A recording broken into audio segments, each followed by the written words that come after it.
All right, we're back. This is a live video, and today I want to show you guys the new SpectraTone Red stainless steel mouthpiece body. This is the first iteration, the first one that's been printed in stainless steel, and I want to talk a little bit about it and let you guys know where we're going with this and what's going to happen next. For those of you who are already backing SpectraTone Red, as you can see, this is BackerKit where you can order it, and we're just doing pre-orders right now, but you can get yours before the public, and I'll just quickly show you the basics of BackerKit. Then we're going to talk about this mouthpiece body and how it's really going to revolutionize not just trumpets, but probably most products that you know, especially products that tend to be better when they have better engineering. So things like trumpet mouthpieces and trumpets, of course, are part of that. So first thing, let's look at BackerKit on this screen. As you can see, when you get there, there is a video that you can play that will show you 6 different people who have reviewed it so far. And we actually have over 50 people who have reviewed it and play tested it, and several people have already purchased it because they were part of the test group. And I will add new people to this video and new testimonials, and we'll be putting a new one out, more information every day for the next couple weeks. So if you scroll down through the BackerKit campaign, you can even just click on these links on the side. Then you're going to see a lot of different sections of this that are important in one way or another. One of them is getting to vote on the final design for the body itself. So the stainless steel and titanium bodies, you guys will get to vote on the lattice structure. And if you look, you can see right through there. Let me get up close on the camera. So you can see straight through this lattice, and that's because it is a 3D, basically a structure in there that adds efficiency. And that, if you're not familiar with standing wave efficiency, essentially what it's doing is it's preventing the high pressure antinodal sections of the sound wave from transferring energy into vibration in the mouthpiece. And we will be taking this approach and technology and applying it to our Muse trumpet and to other models as well. So this in particular, this system is the beginning of where we're going with trumpets and mouthpieces and everything else. And this is actually a very fine finish. I've had some people say, oh wow, that looks really rough. Well, it might look rough if it's on a screen that's like 3 feet wide, and if that's what you're looking at, then just keep in mind you're zoomed in very tight. And then of course my thumb must be very rough too. So you keep that in mind, but it actually is very smooth. It's a very fine finish. And this is only half of it. If you look at this screen over here on this monitor, you can see that the part that I'm holding is actually that left component. So this one here. And let me come over here and move these around. So you can see they lock together like that. And when they're all together, then they basically form one complete body. But there's still actually another brass section that goes inside that's not in this rendering. And that's essentially because you cannot really manufacture fine threads using additive technology. So that's not something that's really happening yet, and I don't know that it ever will. Maybe it will, but essentially we have to create this hybrid design because of that. So we have to have CNC machine parts as well. But what we're seeing here is the stainless steel or titanium version. You notice there's no lattice structure in here, and that's because the lattice structure is going to be processed through this software, which is a whole nother series of software. But you can see here, this is the same lattice we're looking at right now. And we can change those lattice structures in this software. And we can also do analysis there and figure out how and why they might be the best. So the one you're looking at isn't exactly the one I'm holding. It's a newer version. It's a better version for various reasons. But this was the first printed prototype, and I just got this in my hands today. So as you can tell, I'm pretty excited about it because I've never had anything printed this intricately before. I have had many other things that I've designed printed, like this steel momentum spinning top. And I've got lots of other ones, like I've got one here that's printed in nylon. And they all spin very well because it's actually a very accurate process. And this one is made out of titanium. So I've got lots of variations of those, but this is the first mouthpiece body ever printed out of stainless steel. And yeah, it's very exciting. So this section over here is actually made out of nylon. That'll be printed on a different machine. And then they will slide together, and with the brass section, it will become one hybrid body. And if you're following along on BackerKit and you're pledging to own one of these mouthpieces, today is the last day you can save 50%. So you'll want to go to BackerKit.com. I'll get over to this other screen again so you can see that. So that is our BackerKit page. And essentially, if you're on that page, let me go back to the top, then you can see we've had 114 people pledge for it already. We actually have had maybe about 40 more sales than that, and that's simply because our Rumors and Dreams line, those people had the opportunity to back SpectraTone Red before it even launched, before we even had the full renderings, because we do have the actual finished product in brass, and that looks like this. So the brass version, okay, sorry about that. Somehow somebody tried to call me. I don't even know how that's possible.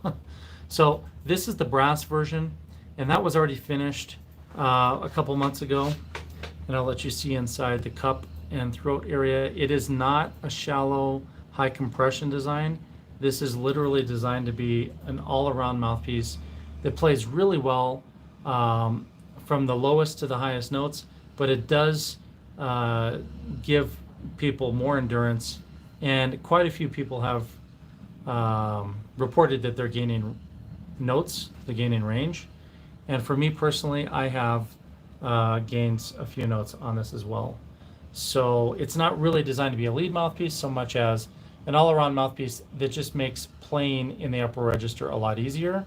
And it also gives you that color, that brilliant, bright, trumpety sound that is called on so often. So if you're playing, anything that requires a really brilliant tone on the trumpet, then this is going to be a great option for you. And I'll say this, after designing this and now playing it for a couple months, it's going to influence a lot of the designs that come after it. Most likely SpectraTone Orange and Green will borrow some of the design elements, especially internally, from this mouthpiece. So, and feel free to ask questions. I saw a couple people post some things. Hi Robert, hey Scott, it's good to see you. I'm going to continue on just discussing the BackerKit just for a second, and then we'll go into the nitty-gritty on the stainless steel and the titanium bodies. And yeah, let's do it. So first off, on the BackerKit, let me make sure you can see that okay. Yeah, let's zoom in a little. Okay, I think you can probably see that all right. So on the BackerKit, we're using BackerKit primarily because it is an easy way for us to deal with a lot of orders that are all similar, like it's all the same product. And then we can work on all of these just for, say a month instead of spreading them out over a long period of time. So let's say we get 300 orders on BackerKit. It's really going to help us by letting them process all the payments, and then we send a pledge manager out to you guys in early January, and you can take that pledge manager, which essentially is like a questionnaire that says, all right, you purchased the mouthpiece and maybe you purchased an extra rim. What size rims do you want? Or if you're adding an extra backboard, which one do you want? And if you're not sure, we can help you with that. And the pledge manager will have a rim comparison chart But I highly recommend that all of you watch a video on the BackerKit before you get your Pledge Manager, because it'll make things easier. So if we click on Comfort, you can see there's a section that talks about the high point on your teeth. You'll want to read that and understand it, and then you also want to come down here.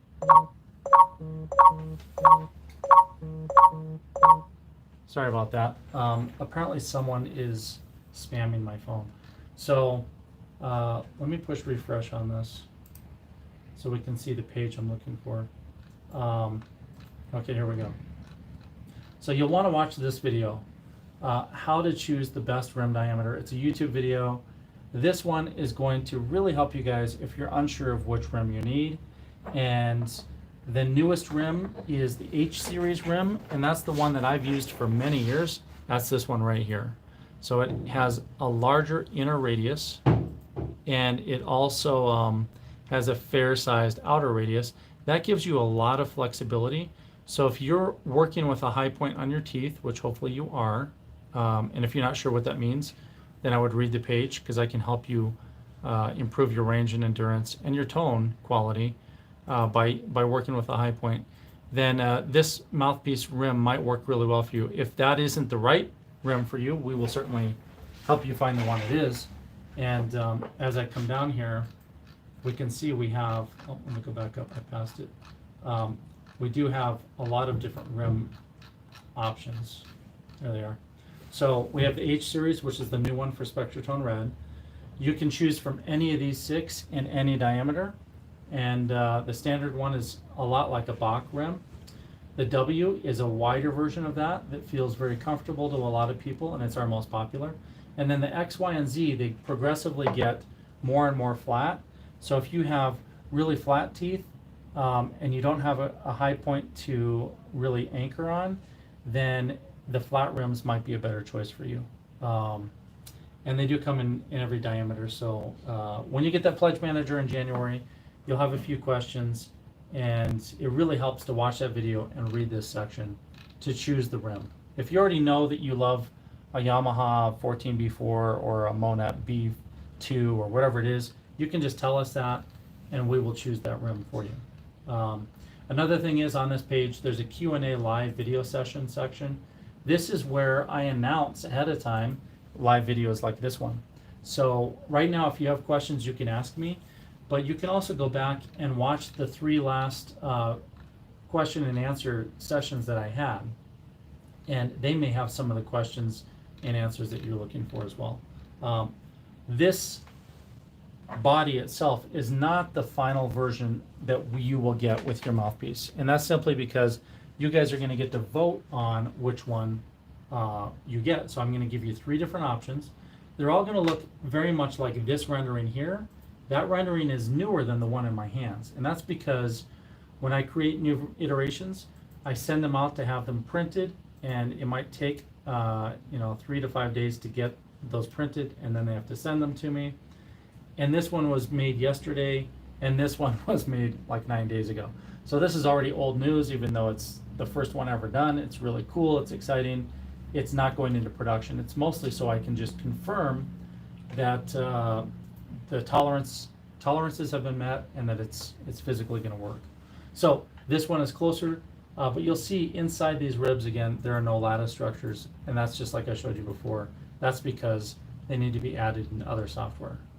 This video shows you a lot about how and why I designed it that way. And then lastly, I want to show you in this section, this is actual 3D printed metal processing. And over here we have a rocket engine that's printed out of copper, and that is a real rocket engine. I took that photo at the IMTS show, the International Manufacturing and Technology Show in Chicago. That one is huge. It's literally like, well, probably like 2 feet tall. It's really wide. It's a massive piece, and it was printed on the same type of printer that we're using for SpectraTone Red. And this manifold over here is actually a real manifold, and you can see I have a miniature version of one of those that was printed out of aluminum. So these are all real things that actually exist today that are printed using additive manufacturing technology. So All right, let's see what questions we have. No questions, so if you have any, feel free to ask. Otherwise, I'm going to turn this camera around so I can see you guys and you can see me. All right, there we go. So in terms of creating a system where we have CNC machine parts and additive manufactured parts out of different materials, there are a lot of things to consider. There's quite a bit of engineering involved. But the main reason that I get so excited about this is because, well, the first reason is because it wasn't possible before. You know, like that kind of a component, it really wasn't possible to make it. And to print this, and here I have two of them, right? So look at that, it's crazy, like double. To print one of these, I've gotten quotes from quite a few different places, and kind of the average quote for this part to print one of these in stainless steel is around $600. And if you look at the BackerKit, you can get one of these right now in titanium for $375. So that's less than what it would cost to print one of them. And that's simply because we're going to print enough of them that the price will come down. So the goal here for us personally is to try to sell enough titanium and stainless steel ones that we can get that price down maybe around $100. Because if we do that, then there's actually some profit there. Not a lot, but there's some. And you know, right now the regular price on the titanium version will be $600 when we release them to the public in March. But at this point, you're doing pre-release on BackerKit. You're basically saving, you know, 40 to 50% on these if you order now. And you know, the reason I'm doing that is so that we can get a big enough order so that we can then print them and bring the price down. Because if I just sold them one at a time, it would not be cost effective. We couldn't do it. And that's how manufacturing works, right? It's just like if I set up the lathe to make one part and I sold them one at a time and I didn't make 10 or 50 or 100, then the cost goes way up. So whenever we can get, you know, 200 or 300 orders all at the same time, we can bring the cost down for you guys. All right, I saw some other comments. Will the final color of the production body be the same as the prototype you are showing today? In stainless steel, yes, it'll be exactly like this. It'll be the exact same color. This is 316 low carbon steel, and that's what it looks like normally. If we polished it, then it would look shinier. And you could always sand these ribs and polish them if you want to yourself. But remember, there's 5 fins and 5 kind of valleys or recesses. Those recesses will be filled in with a nylon. And that nylon sleeve interlocks with this. So essentially they kind of do this. And they lock together. And then a nut holds them. And they will be precisely fit to the brass body inside so that it's an extremely tight fit so that we gain inertia. So to answer your question, yes, it'll be that color, but there will also be most likely a black nylon contrast to it inside. So the only parts you're really going to see are this outer edge and then all that lattice structure, and the rest will be a different color. It'll be black, and when I say black, it'll be black like this laser sintered nylon printed part. So those would be kind of your color scenario right there. And we've had people ask, well, could we have the nylon printed in other colors? And the answer is technically yes.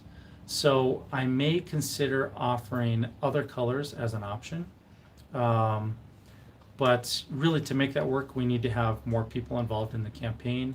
We probably need to be over like 250 backers to really make that worth our while, because it's more expensive. If I said, you know, hey, I want 5 of them made in red and 6 made in blue, then they're going to cost more than we're going to make, and that's obviously not a good thing, because we do have to get paid and pay our own bills.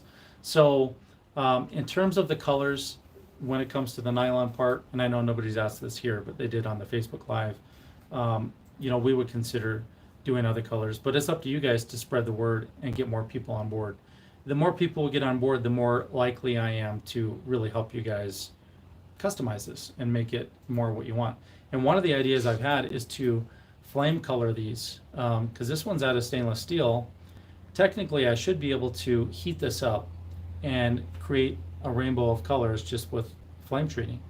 I haven't tried it yet, but I have 3 of these, and I might just go try it, even today, and see if I can make one flame colored to see what happens. And then with the titanium version, we can anodize those right here in house, and we can anodize them any color. If you've ever seen anodized titanium, we can basically do that. I don't know if that will be offered, but I'll say this: if we got enough people involved and enough demand, then I would consider doing that as well. So again, the main thing is you guys spreading the word. If you tell people that might be interested in this, and you get the word out there, then if we sell more, then we can do more with it.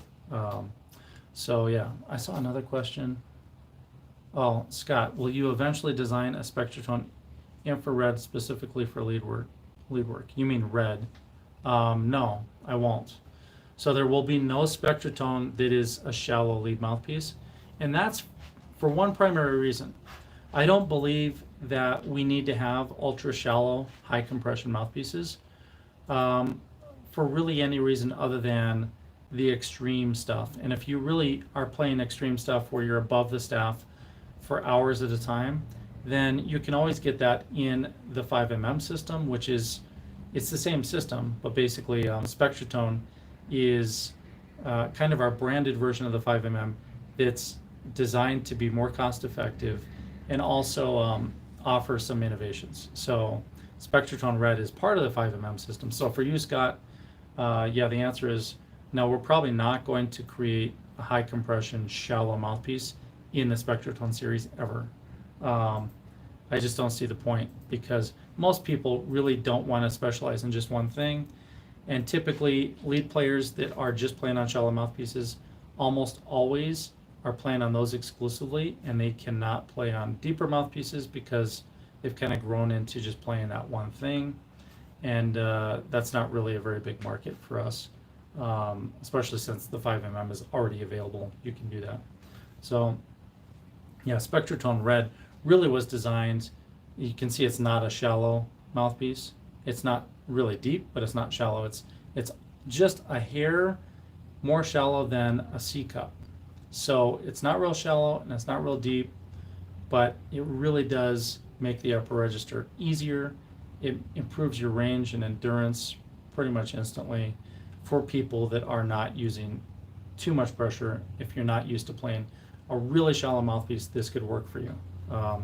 If you're in the mid-range of cups or a deep cup, this is probably going to feel really good.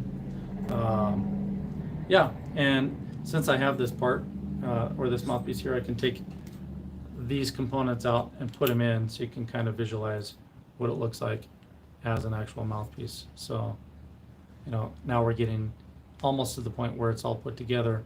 And next week I should have the whole thing done with the next round of prototypes. So, what questions do you guys have for me? Anything?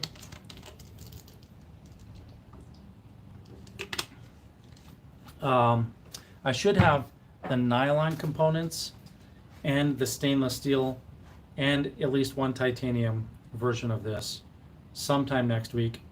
You guys may not see it until after the campaign has ended, and that's okay as long as you backed it, because if you backed it, then you'll get to vote on the variations and you'll get to see the progress.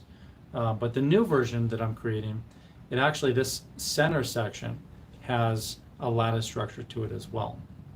And because it does, it actually weighs maybe like 30% less than this one. And there's huge advantages to that as well. So I want to thank you guys for joining me. I don't think we have any other questions. If you do have anything you think of and you're on the BackerKit campaign, you can just go straight to the community tab at the top. I'll show you where that is. And then if you click that, you will be able to just ask a question. So here on the top is community. And then you can just ask a question right there. Or I also have some areas down here where I've answered some questions and you can ask there. And I get a notification every time you guys do that. So feel free to ask. Yeah, I want to thank you guys all for joining me today. I will probably do a live video or release a video almost every day between now and the end of the campaign, which is next Wednesday. And yeah, remember, if you don't pledge today, you aren't going to save 50%. I'm urging you guys to do that only because every time I say that, the next day people say, can I get the 50%? And you can't, because I can't even change it. It's on BackerKit. All right, thank you guys. I'll see you next time.